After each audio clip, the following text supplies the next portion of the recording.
lucky enough to be chosen to chair this session on news media, new media and privacy. I think I've been chosen for this because they couldn't find anybody else, or it could be that I'm a journalist for various papers in news media. I'm a director of a couple of companies in new media, and at TradeMe, privacy is one of the number one risks that we manage. I'm joined today by two very esteemed people that I'll talk about more in a moment, but I thought I would kick off with a little bit of a background. There have been, don't underrate yourself, David. There have been two reviews that have come out of the Law Commission in the last 12 months that, if you like, form the effective background to what we'll be talking about in this session. One is the fourth and final part of the review of the Privacy Act, which came out in August last year.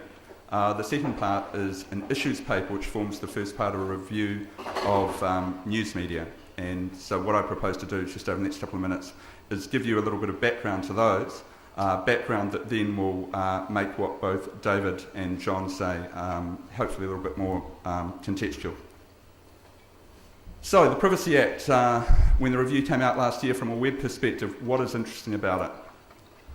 First is the new Act, or it's proposed that the new Act remain principles-based. From a web point of view, this is brilliant, because principle-based pieces of legislation, my experience at least, work the best. If you look at the likes of the Consumer Guarantees Act or the Fair Trading Act, both have, despite the fact they were formed before the internet was really invented, or certainly just a couple of years after Tim Berners-Lee invented it in 1990, they've aged pretty well, all things considered. So principles being based, very useful. Secondly, the Privacy Act review nominated a mandatory notification when personal info is violated. Again, incredibly useful from a web point of view, because instead of just one or two people's identities, it can be 100,000, as you saw with the New Zealand Post thing last year, or in the case of Sony and PlayStation, 77 million people. So being able to do that in volume and having mandatory is pretty important. The Privacy Act exemption for news media to remain, not being defined as an agency, all good, but also the exemption potentially being extended to websites with ethical codes, including terms and conditions and privacy policies as well. Organisations remaining responsible for information being sent offshore. We talked a lot about the cloud earlier this morning, and again, that's a very relevant thing to have included at this time. Better protection against offensive web protection. So that's effectively the way I read it, preventing people using the Privacy Act as something to hide behind when you put up naked photographs of your old girlfriend. And that, again, is only good news. The last thing is the specific discussion around information sharing between agencies as agreed programs, and there's actually something solid there in terms of seeing this as something different, but also having visible and agreed programs around that. Interestingly enough, there was nothing in there about the right to be forgotten, which is different to what they're discussing and have been discussing in Europe over recent years. The second review is the issues paper I talked about, news media meets new media, and one of the hardest things to do, and some people doubted whether they'd be able to do it, is coming up with a definition of what news media is.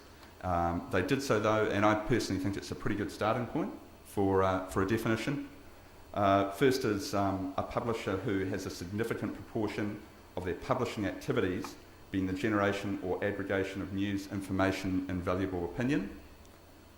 Secondly, they disseminate it to a public audience. Thirdly, the regularity of publishing, so they must regularly publish. And lastly, being accountable to a code of ethics and a complaint process. And this was also a point made in the Privacy Act review as well. Importantly, this sort of definition doesn't prevent others from reporting or commenting on news, but does set the bar for enjoying privilege or exemptions, including the Privacy Act. And that was one of the key findings of the review, that to get the rights, you must also, to get the exemptions, you must honour the rights, which is a key point. The second part of the Act was about speech harms in a digital age. And one of the things that noted is there's little research, serious research, in respect of free speech harms in the digital age. So a lot of people talk about Facebook or other social networks or Google or what have you, but there's actually very little substantive information in there around volumes, much less anything on a qualitative basis. Existing and potential harms, including privacy, are significant, particularly for young people, was the point well made. And enforcement of legal remedies is tougher online than offline, and I think Rick made that point very clearly in the previous section. Meanwhile, the effectiveness of the non-legal remedies varies hugely, and one of the points made in the review was the local sites we can get in touch with the people directly are a lot easier than the offshore sites when it's often hard to work out exactly who is responsible and where they are to do something about it. And off the back of this, the review proposed 2 different potential mechanisms for better addressing harms. And John, I'm sure, will talk about that in a moment.